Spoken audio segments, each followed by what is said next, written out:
My name is Nora Ellis, and I was 26 the night my parents used a charity gala to announce I was no longer part of their family. My mother did it from a stage, with 312 donors eating chicken in white sauce and my childhood picture glowing on the screen behind her. She said they had rescued me, that I had been a blessing, and then, 10 minutes later, she handed me a waiver in the coachroom and told me I had aged out of being useful. What she did not know was that the state charity's examiner was already in the hotel. So was the woman who gave birth to me. So was the adoption caseworker my parents thought had retired too long ago to remember anything. And inside the black folder under my chair were 6 pages that could turn their standing ovation into an audit. If someone used your story to raise money and then told you that you were only useful as long as you stayed quiet, tell me in the comments what you would have done before you hear what I did. The gala was called Homes with Heart. My parents had founded it when I was 8, right after my adoption was finalized and right after the first local paper wrote the word miracle under a picture of my mother's hand on my shoulder. Her name is Caroline Ellis. My father's name is Martin. They are not loud people in public. That matters. They do their harm in perfect sentences, in navy suits, in thank you notes written on thick cream paper. If you met them at a fundraiser, you would have thought they were the kind of couple who remembered every donor's birthday and sent soup when someone got sick. At home, they remembered numbers. They remembered what my monthly adoption subsidy had been. They remembered which dentist took the state plan. They remembered how many times my picture in a brochure had doubled ticket sales. They remembered the year a bank sponsor increased its annual gift from $25,000 to $60,000 after my mother cried on stage and said, "Nora taught us what family means." She never said that sentence in our kitchen. "In our kitchen," she said, "do not make this harder than it has to be." She said it when I asked why my birthday party was always folded into the gala volunteer lunch. She said it when their biological daughter, Brooke, got a private school application consultant, and I got a used test prep book with the answers already circled. She said it when I was 13 and asked why my face was on a mailer, but my name was missing from the family Christmas card. "Do not make this harder than it has to be," was my mother's way of saying I had already received more than my share. By 26, I had learned to hear the second sentence inside it. "Be grateful, be quiet, stand where we place you." I was good at standing where people placed me for a long time. That is the first thing I need to admit. I did not become brave in one clean moment. I became tired. There is a difference. Brave sounds like music. Tired sounds like a woman sitting in her car outside a hotel ballroom, reading the same email for the 7th time because the subject line says, "Image release and family statement signature needed tonight." The email had come from Brooke, though I knew my mother wrote it.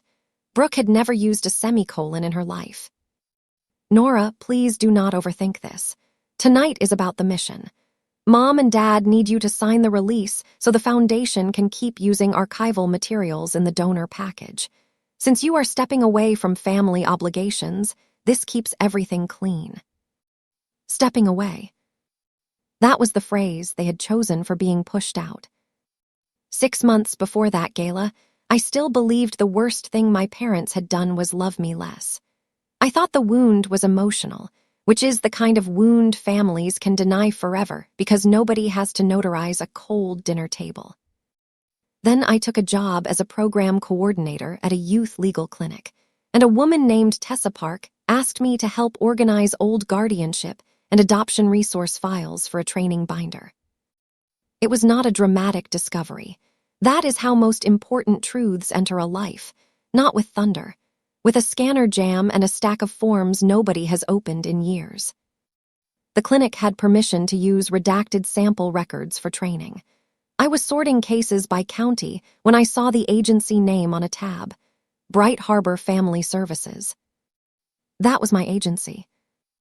I knew that because my mother had said it on stages for 18 years. Bright Harbor found us our daughter. Bright Harbor trusted us with Nora. Bright Harbor was where grace began. Grace was another word she used more for donors than for me. The file in my hand was not mine. It belonged to a different child. But the agency name made something in me pull open the state registry website that night. I had done it before and closed it before the first page finished loading. This time I filled out the form. Adult adoptee request, non-identifying information, mutual consent search.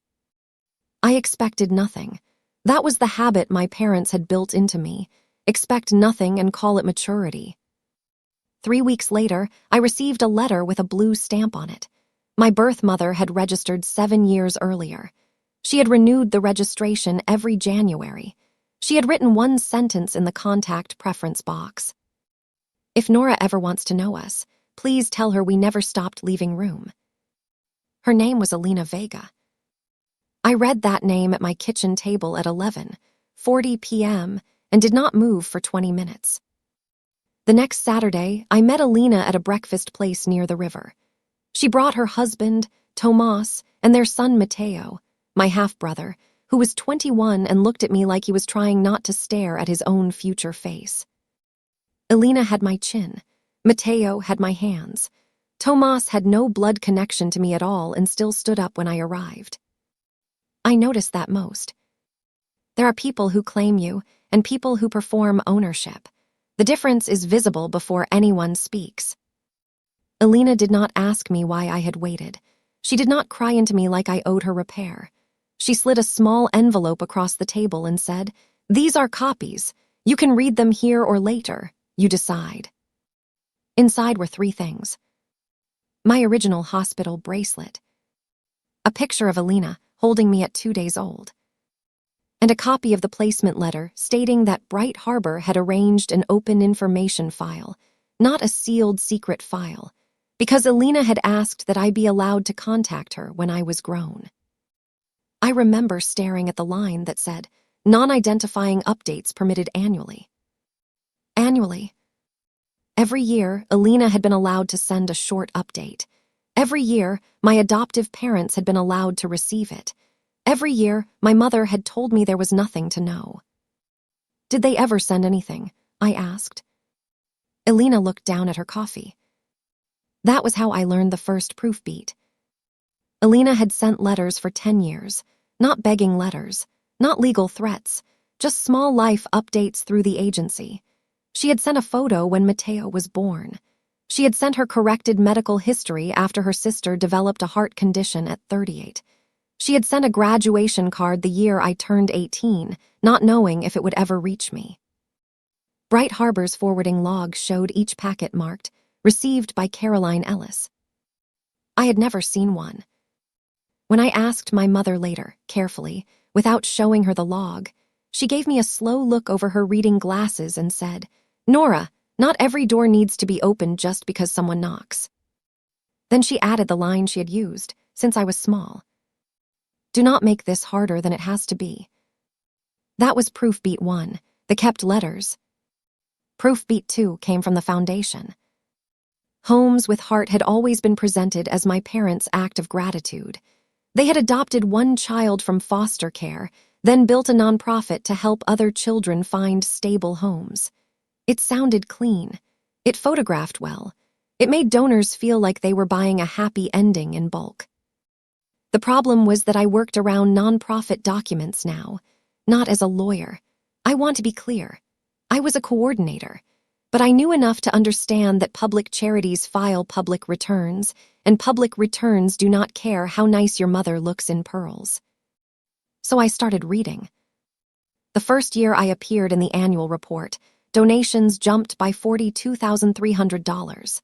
The next year, the foundation listed a family stabilization program that I did not remember existing.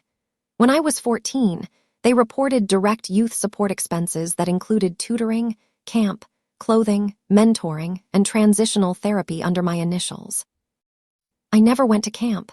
My tutoring was one unpaid teacher from church who came twice and stopped because my mother said I seemed uncommitted.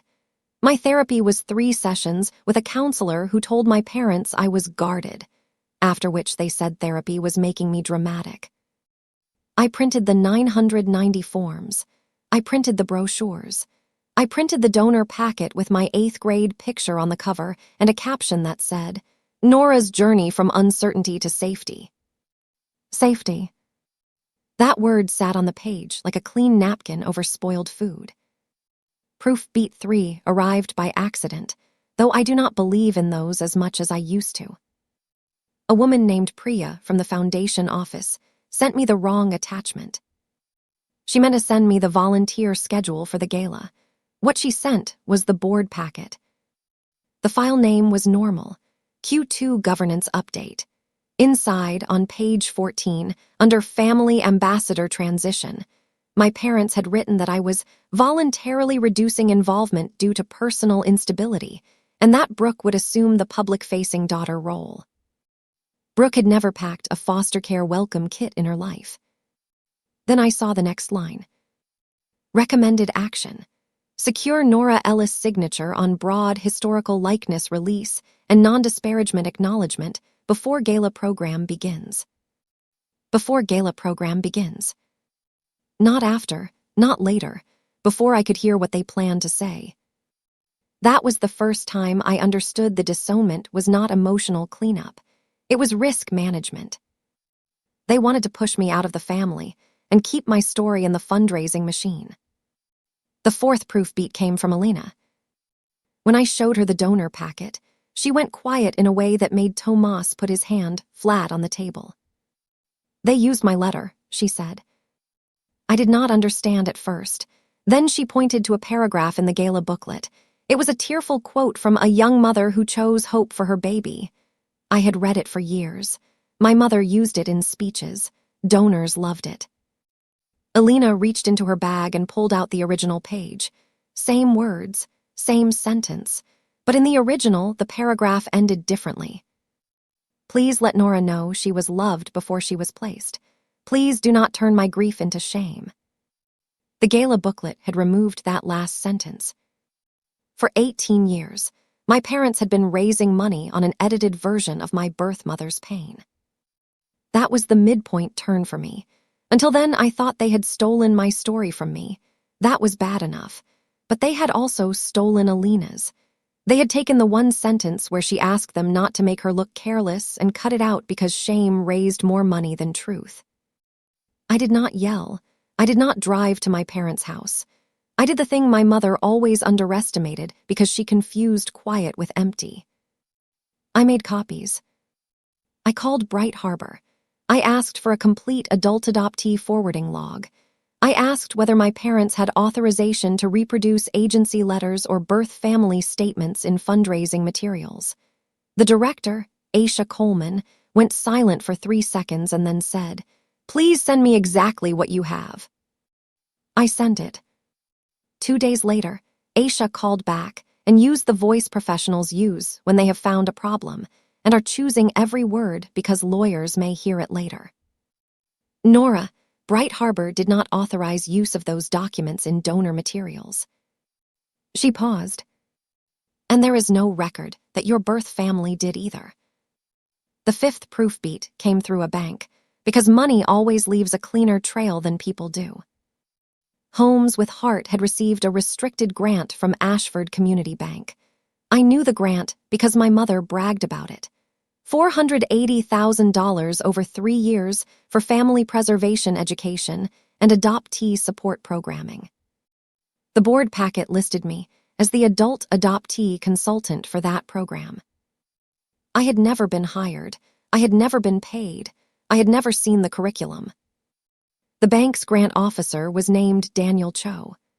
I found his contact on the award announcement and sent one careful email, not accusing anyone, just asking for a copy of any public-facing consultant description attached to my name. He called me instead. "Miss Ellis," he said, "are you saying you did not provide consent to be listed as a program consultant?"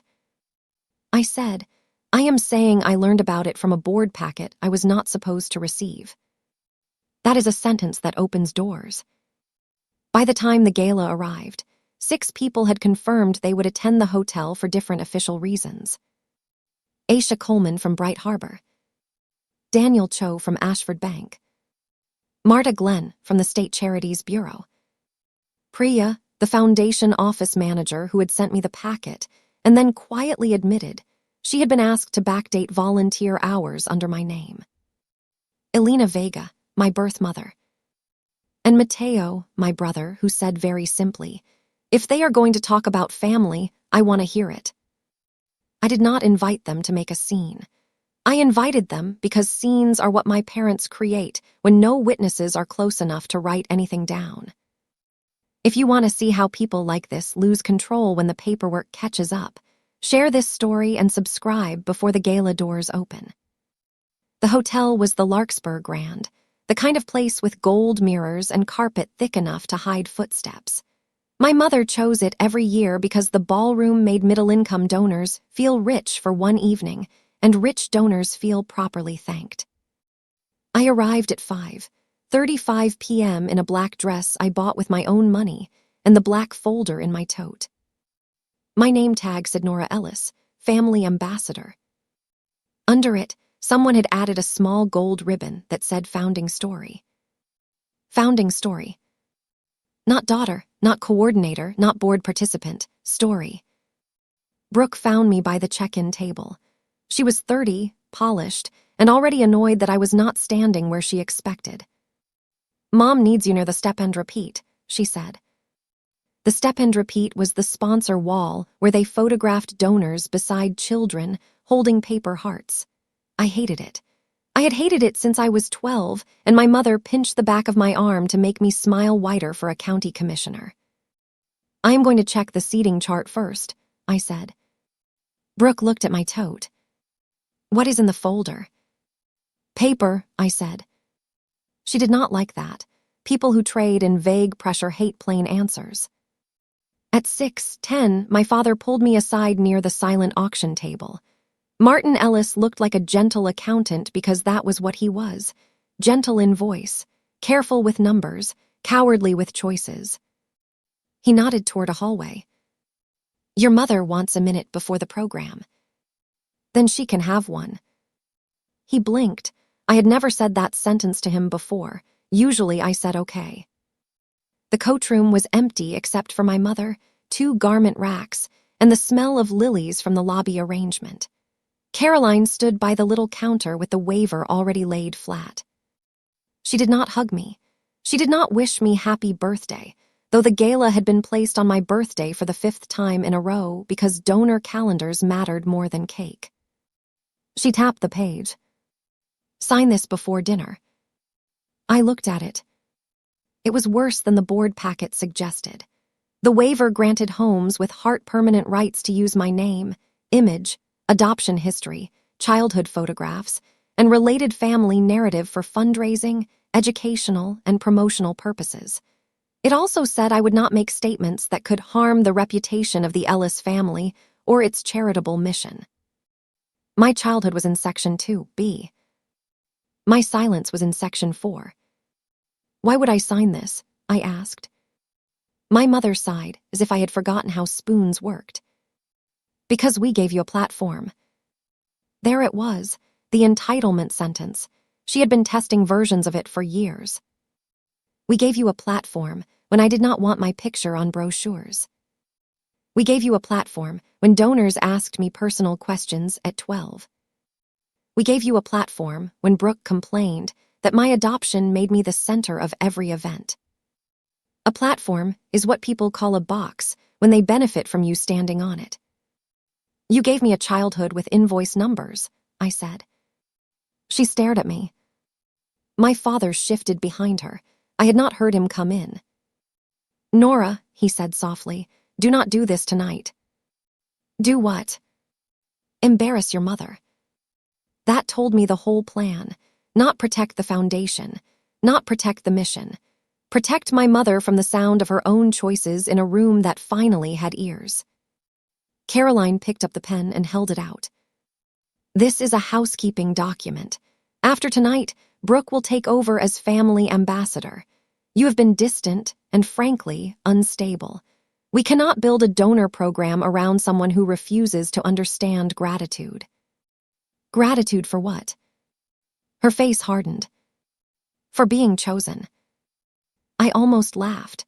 Not because it was funny, because Nana Ruth in the source story had used chosen as love, but in my life that word had always been a receipt my parents waved in my face. Caroline leaned closer. Do you know how many couples would not have taken a child with your history? Do you know what we did for you? The home, the school, the name. You think all this happened because you were special. We made you special. My father looked at the floor. Brooke entered then, holding her phone, and said, Mom, they're about to seat platinum donors. My mother did not look away from me. Sign it. I slid the waiver back across the counter. No. It was the shortest, complete sentence I had ever given her. For 1 second, she looked more confused than angry. My mother understood conflict. She understood negotiation. She understood tears. She did not understand a closed door spoken quietly. Then understand this, she said. Tonight we make the transition without you. You are not on the board. You are not in the future materials. You are not part of the family presentation except as history. History. The word landed, and for the first time all evening I felt something like relief. She had finally said the quiet part where a witness could have heard it if the coachroom door had been open. What she did not know was that Priya was standing just outside with a tray of name cards, frozen in place. At 7:05, the ballroom lights dropped. I sat at table 18, not the family table. My place card had been moved. That was not subtle. The Ellis family table was table 2, near the stage, where Brooke sat between my parents in a dress the color of champagne and kept looking back to see if I noticed. I noticed. I also noticed table 21. Elena sat there with Tomas and Mateo. Aisha Coleman sat beside them. Daniel Cho sat 2 seats over in a gray suit, reading the program with a pen in his hand. Marta Glenn from the State Charities Bureau sat with the hotel event manager and a woman I later learned was her staff attorney. None of them looked at me for too long. That was the agreement. Let my mother speak first. The program began with a video. I had seen versions of it for years. Soft piano, empty swing set, a close-up of my 8-year-old face cropped so tightly you could not see my hands twisting in my lap. Then my mother's voiceover. When Nora came to us, she had no one. At table 21, Elena closed her eyes. I saw it, and something in me went cold in the useful way. Not angry cold, clear cold. The video continued. She taught us that love is a decision. That line got a small murmur from the room. I thought about Elena renewing a registry form every January for 7 years. I thought about Bright Harbor forwarding logs. I thought about the medical history letter my mother had hidden while I spent 2 years wondering why my chest hurt when I ran. Love is a decision, yes. So is concealment. My mother took the stage to applause. She was excellent. I will never deny that. Caroline Ellis could read a ballroom the way a trial lawyer reads a jury. She began with thanks. She named sponsors. She made a small joke about my father forgetting his reading glasses. Then she turned toward the screen where my childhood picture waited. 20 years ago, Martin and I said yes to a little girl who needed a family. The room softened. That yes became homes with heart. Applause. And tonight, as our own family changes, we honor the season that started it all. That was the line. Our own family changes. My fork was still beside my salad plate. I lined it up with the knife because my hands wanted a job. Our daughter Brooke will now carry the Ellis family message forward, my mother said. Nora's chapter as the face of our story has reached its natural close. Natural close. It is strange what words do inside a person. I had prepared for ungrateful. I had prepared for unstable. I had prepared for being removed from the board in front of donors. But natural close almost got me. Because I saw myself at 8, standing on that first stage in patent shoes, while adults clapped at the idea of me being saved. I saw 13-year-old me smiling for a brochure after being told not to mention my birth mother because sad details confuse donors. I saw 26-year-old me at table 18, being retired like an old logo. Then my mother made the mistake that opened the door. She looked directly at my table and said, "Nora, stand for us." "Not please. Not if you want. Stand for us." The old command, the public version of "do not make this harder than it has to be." Every donor head turned toward table 18. I stood. I did it calmly. I placed my napkin beside my plate, picked up the black folder, and stood in the narrow space between the chairs. For a second, my mother's face softened because she thought obedience had returned. Then I walked away from my table. Not toward the stage. Toward table 21. That was the first sound the ballroom made that was not part of the program. A low shift. A few chairs. One person whispering, "Where is she going?" My mother kept smiling, but it froze at the edges. "Nora," she said into the microphone, sweet as syrup and twice as sticky. "Come up here, honey." Honey on stage, in front of donors, after the coachroom waiver. I stopped at table 21 and stood behind Alina's chair. My mother had not looked at that table all night. Why would she? Official people look like ordinary people until their letterhead appears. I rested one hand on the back of Alina's chair. Alina reached up and covered my fingers with hers. That was when my mother finally saw the resemblance. I watched it happen. Her eyes moved from my face to Alina's, to Mateo's, back to mine. The math assembled itself in public. She stopped speaking. The microphone caught the silence. That silence was the first honest sound she made all night.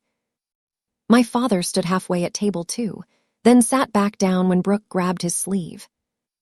The auctioneer, a cheerful man with a red bow tie, looked toward the event manager as if gala programs came with instructions for this kind of moment. They do not. I did not take the microphone. That was important. I did not want to look like I had hijacked the room. I wanted the room to watch who tried to control what. Marta Glenn stood instead. She was in her 50s, small, direct, and wearing the kind of black suit that does not ask permission. She walked to the edge of the stage and showed my mother a badge wallet. "Mrs. Ellis, I am Marta Glenn with the State Charities Bureau. We need to pause the solicitation portion of tonight's program." My mother looked at the badge, then at the room. "Excuse me. The live pledge segment needs to pause until we review a complaint involving restricted grant representations, consent for fundraising materials, and reported program services." There are sentences that change the air because everyone understands enough of them to be afraid. Restricted grant. Consent. Complaint. My mother lowered the microphone a fraction. "This is a private event." Daniel Cho stood at table 21. "Ashford Community Bank is a restricted grantor," he said. "We were invited as a sponsor. Our funds are part of the program being solicited tonight." Aisha Coleman stood next. Bright Harbor Family Services also needs its records removed from the presentation until authorization is verified. 3 people, 3 official voices, 3 doors closing at once. My mother looked at me then, and for the first time since I had known her, she did not look disappointed in my behavior. She looked afraid of my preparation. That fear did not make me happy. It made me certain. The hotel moved us into Salon C because public collapse is bad for donor comfort. The ballroom stayed, seated with coffee, while the event manager told them there would be a brief program adjustment. Nobody believed that, but polite rooms love polite lies for about 10 minutes. Salon C held 18 chairs, a long table, and a projector that hummed too loudly. In the room were my parents, Brooke, 2 foundation board members, Priya, Aisha Coleman, Daniel Cho, Marta Glenn, and her staff attorney, the hotel event manager, Alina, Tomas, Mateo, and me. That was the witness room. Not a courtroom, not a county records annex, not a restaurant. A hotel side room with half-cleared dessert plates outside the door and a charity banner still visible through the glass. My mother recovered first. She always did when there were people to perform for. "This is a misunderstanding," she said. "Nora has been emotionally strained. We were trying to manage a family transition with dignity." Marta opened a notebook. "Mrs. Ellis, tonight's materials describe Miss Ellis as current adult adoptee consultant for the Family Forward program. Is that accurate?" My mother folded her hands.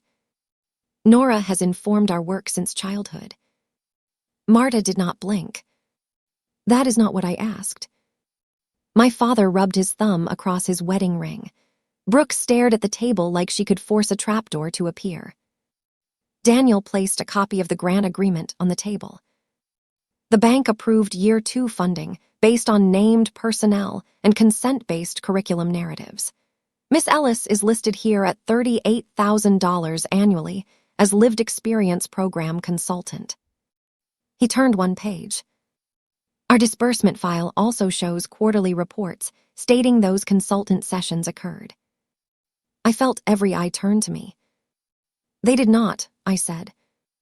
2 words. 2 years of reports weakened by 2 words because records had been waiting behind them. Daniel nodded, as if the answer confirmed what he already knew. "Do you have payment records from homes with heart?" "No." "Contracts?" "No." "Session schedules?" "No." Priya whispered, "There are no session schedules." My mother's head snapped toward her. Priya looked terrified and kept going anyway. "I was told to enter them as outreach prep hours, under Nora's name. Mrs. Ellis said it was internal coding." My mother said, "Priya." Just her name, soft, warning. Priya's hands shook, but she slid a folder forward. "I printed the entries.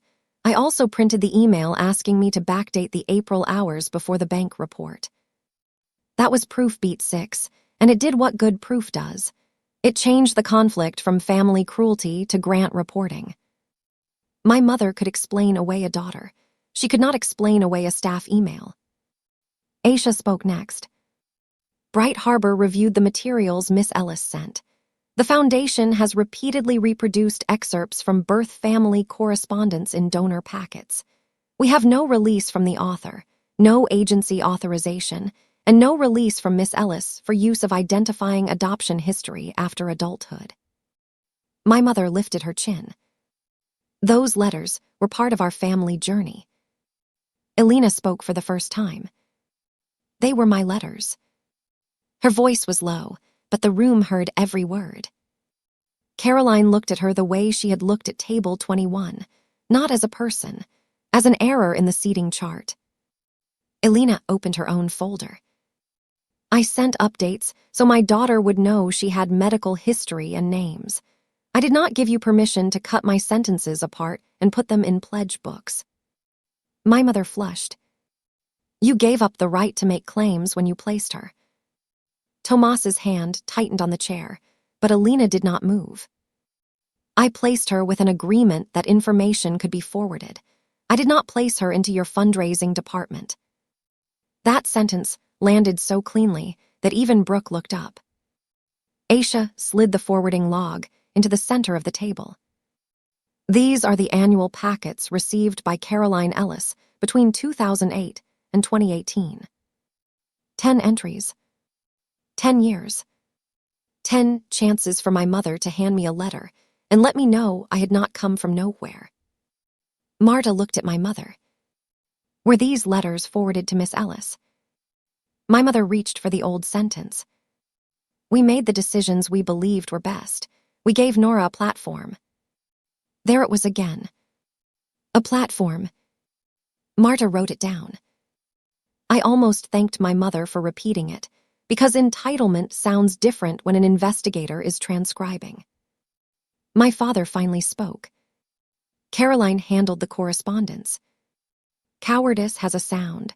It is not always silence. Sometimes it is a small sentence that moves blame 3 inches to the left." My mother looked at him like he had slapped her in front of donors. "We both handled our family," she said. And there it was, the crack. The board chair, a retired school superintendent named Wayne Hall, leaned forward.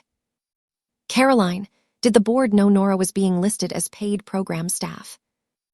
My mother did not answer quickly enough. Brooke did. It was not paid staff. It was allocated value. Everyone turned to her. Brooke swallowed. That's what Mom called it. Daniel wrote something in the margin of his copy. Allocated value is not a payment. Brooke's face went red. The staff attorney asked for the historical likeness waiver. My mother said it was routine. I placed my unsigned copy on the table. Marta read section 4 out loud. Not all of it, just enough. Miss Ellis agrees not to make written, oral, public, private, or third-party statements that may negatively affect the reputation, donor relationships, grant standing, or family legacy of homes with Hart, Caroline Ellis, Martin Ellis, Brooke Ellis. She stopped. This is not a routine photo release. It protects the mission, my mother said. From what? My mother looked at me. There it was, the answer. From me. From the person whose face had built the mission. From the adult version of the child who might finally read. The event manager knocked once and opened the door a few inches. Mrs. Ellis, donors are asking whether pledges are still being collected. Marta said, they are not. Concrete consequence number 1, the pledge card stopped. My mother's lips parted. If you have never watched a person lose money in real time, I can tell you this. It is one of the few moments when their face forgets how to lie. My mother did not look wounded. She looked robbed. The staff attorney asked Daniel what the bank's immediate position was. Daniel closed the grant folder. Pending review, Ashford is suspending the remaining $320,000 on the grant. We will also require documentation for the $160,000 already disbursed. Concrete consequence number 2. My father said, Daniel, surely we can resolve this without alarming people. Daniel looked at him. Mr. Ellis, you reported services from a consultant who says she was not contracted, paid, or present. My father did not try again. Wayne Hall asked Priya for the accounting entries. She handed them over. He read for a long moment and then took off his glasses. Caroline, these are not board-approved allocations. The board trusted me to run programming. The board trusted you to tell the truth. That sentence did more damage than anger could have. My mother sat back like the chair had moved. I had imagined this meeting for weeks. I had pictured myself making a speech. I had pictured telling her every birthday she ruined and every letter she hid, and every time I had stood under a banner while she sold a nicer version of our family than the one I lived in. But in the room, I did not need the speech. The documents were doing it better. Aisha read the Bright Harbor usage clause. Daniel read the grant personnel requirement. Priya's email showed the backdating request. The forwarding log showed the hidden letters. Alina's original page showed the cut sentence. My unsigned waiver showed the gag order disguised as housekeeping. Proof ladder. Each rung changed the view. First, they hid where I came from. Then they used my adoption to raise money. Then they used my name for services that did not happen. Then they tried to silence me before retiring me. And finally, they did it in a room full of people whose job was to care about records. My mother turned to me near the end. Not with apology, of course not. People like her do not apologize when proof lands. They rebrand. Nora, she said, voice soft now, almost breaking. Whatever mistakes were made in administration, you know we are your parents. Mistakes. Administration. My childhood had been reduced to 2 office words. You told me in the coach room I was history, I said. She reached across the table. I was upset. You told me I aged out of being useful. My father closed his eyes. The room went quiet. That was the sentence nobody could audit, and everybody understood. My mother whispered, I did not mean it that way. Alina said, yes, you did. 3 words. No raised voice, no performance. Just a mother who had lost the right to raise me but not the ability to recognize when another woman was lying about love. Marta asked whether I wanted to make a formal statement for the preliminary file. I said yes. I had written it the night before and folded it into the back of the black folder. It was 1 page. I did not list every hurt. I did not call them monsters. Official rooms do not need adjectives. They need facts.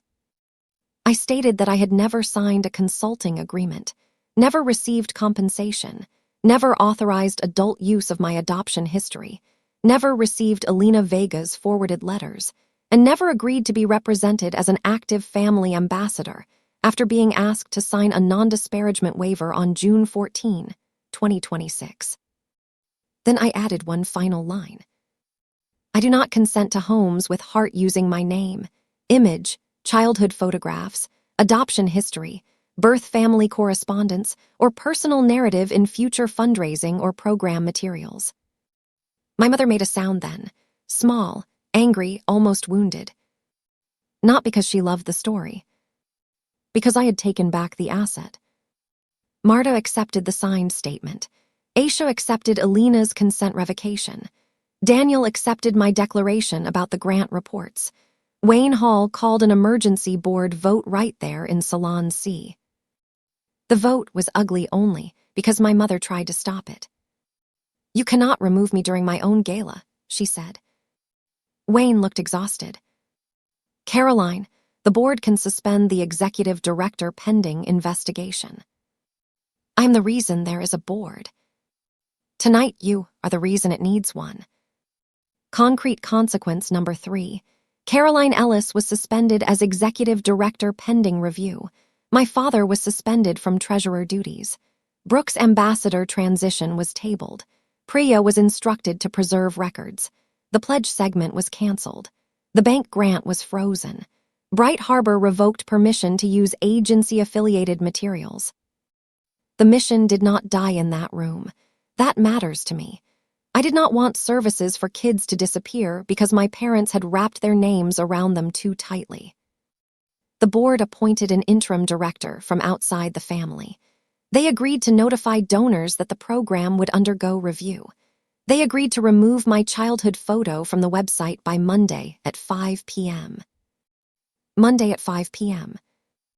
That deadline felt more like justice than any speech could have. When we stepped back into the ballroom, the mood had changed. Donors know when a room has been managed. They also know when management has failed. The live pledge thermometers were gone from the screens. The video loop had stopped. My childhood face was no longer 20 feet tall behind the stage. My mother saw the blank screen and looked at me as if I had personally erased her. In a way, I had. I had erased her version of me. The board chair took the microphone and announced that the foundation was pausing solicitations pending a governance review. He did not give details.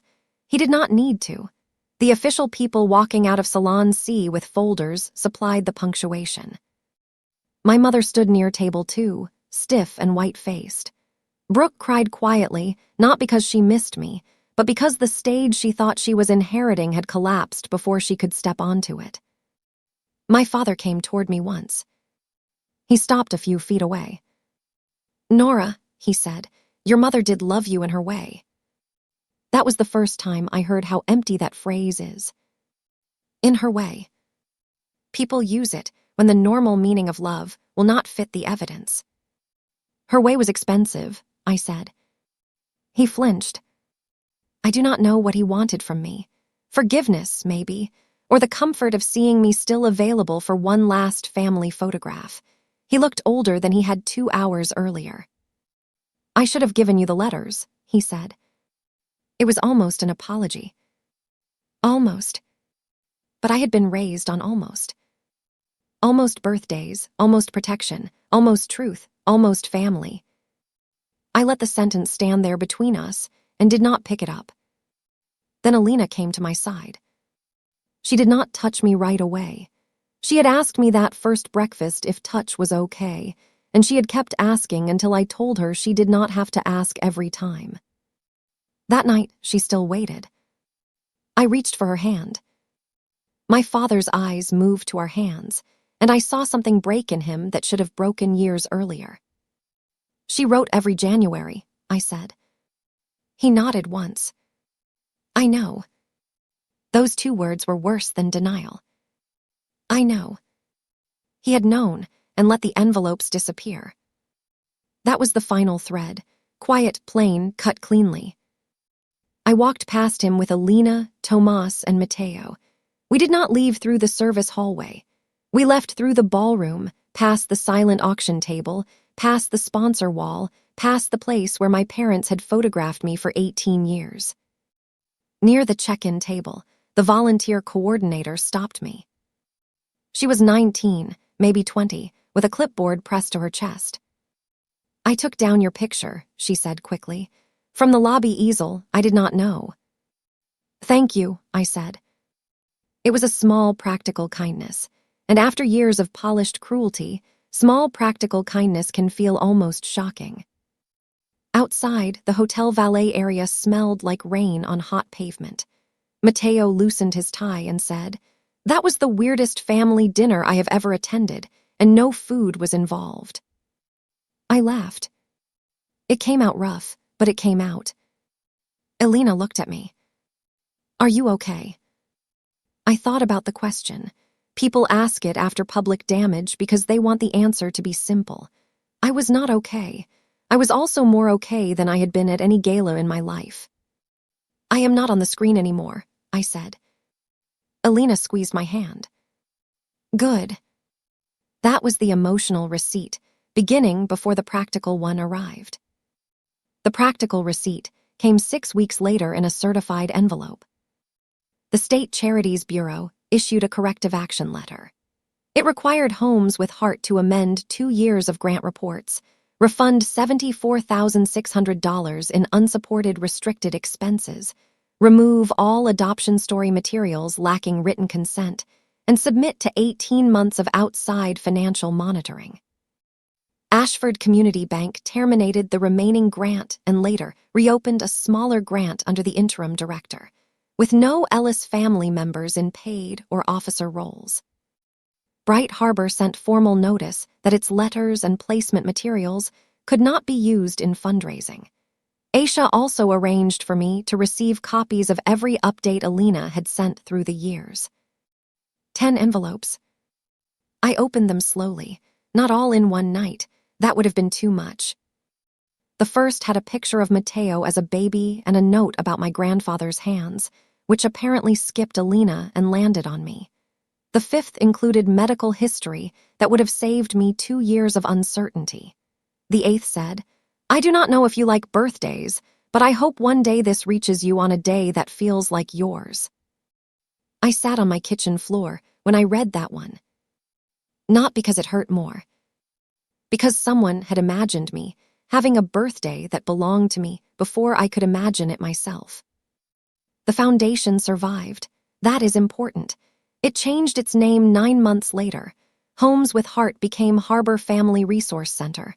The new website used photos of programs, not children's private histories. The board added a consent policy with adult adoptee review. Priya stayed and eventually became operations manager. Wayne retired from the board after the monitoring period ended and sent me one short note saying, "I am sorry we trusted a story more than records." That was a good sentence. My mother did not go to jail. Stories like mine usually do not end that way. They end in smaller, harder consequences. Public trust gone, donor calls unanswered, a name removed from a door, a woman who built her identity on being admired having to explain why the state required monitoring.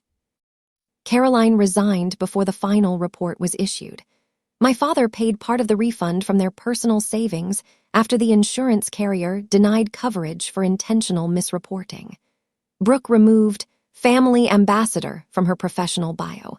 For months, people in their circle asked careful questions in grocery aisles and after church services. That was consequence enough for me. Not because I am noble, because I wanted my life back more than I wanted to spend it chasing theirs. The emotional receipt came on my 27th birthday. No ballroom, no banner, no donor table. Alina invited me to her house for dinner and said I could bring nothing. I brought flowers anyway because I am still me. When I walked in, there were 12 people in the living room. Alina, Tomas, Mateo, 2 aunts, a cousin with a baby, a neighbor who had apparently known about me since 1999, and 3 people whose names I forgot immediately because I was trying not to cry. No one made a speech about rescuing me. No one called me brave for surviving a story they enjoyed hearing. No one asked me to stand by a poster. There was a small cake on the kitchen table with 27 candles crowded badly into the frosting because Mateo said one candle was corporate behavior, and he was not allowing it. Alina handed me a wrapped box before we ate. Inside was a plain photo album, not fancy, blue cover, clear sleeves. The first page held the picture of her holding me at 2 days old. The second page was empty. The third page was empty too. "We did not want to fill it without you," she said. That sentence did what my mother's best speech never could. It gave me room instead of using me to fill one. I added the first new picture that night. Not from the gala, not from any stage. Just a blurry phone photo of me at a kitchen table, holding a cake knife while Mateo laughed at something off camera and Alina's hand rested on the back of my chair. A normal picture. That is what I wanted most, in the end. Normal. My parents had spent 18 years turning my adoption into a product and calling the product family. They used words like mission, gratitude, platform, and legacy because those words are big enough to hide smaller truths inside them. But records are small. Dates, signatures, forwarding logs, grant lines, consent forms, a staff email sent to the wrong person, a waiver unsigned at the right time. Small facts carried the truth farther than my pain ever could. I have not spoken to Caroline since that night. Martin sent one letter after the corrective action report came out. It said he was sorry for not seeing how far things had gone. That was another almost. He had seen, he had counted, he had signed checks. He had watched envelopes arrive and disappear. The problem was not that he failed to see. The problem was that seeing never made him move. So I did not answer. Sometimes silence is not punishment. Sometimes it is just the first room no one else gets to rent. Every June now, I have dinner at Alina's house. We do not call it Gotcha Day. I hate that phrase. We call it my birthday because that is what it is. The day I arrived. The day I stayed. The day I stopped being available for public use. The last practical receipt sits in a folder in my desk. It is the Bureau's final closure letter stating that Harbor Family Resource Center completed monitoring, corrected its reports, and removed all restricted personal narratives from fundraising use. The last emotional receipt sits on Alina's kitchen shelf. The blue photo album does not close flat anymore. It has my 27th birthday in it, then my 28th, then a picture of Mateo and me painting Alina's fence badly, then a Sunday dinner where I am making the face everyone in that family apparently makes when Tomas oversalts rice. For years, my mother told rooms full of people that I had no one before her. She was wrong. I had people before her. I had people after her. And for a long time in the middle, I had myself, quietly collecting proof until the day I could walk out of her story and into a room where nobody needed me to be useful before they saved me a seat.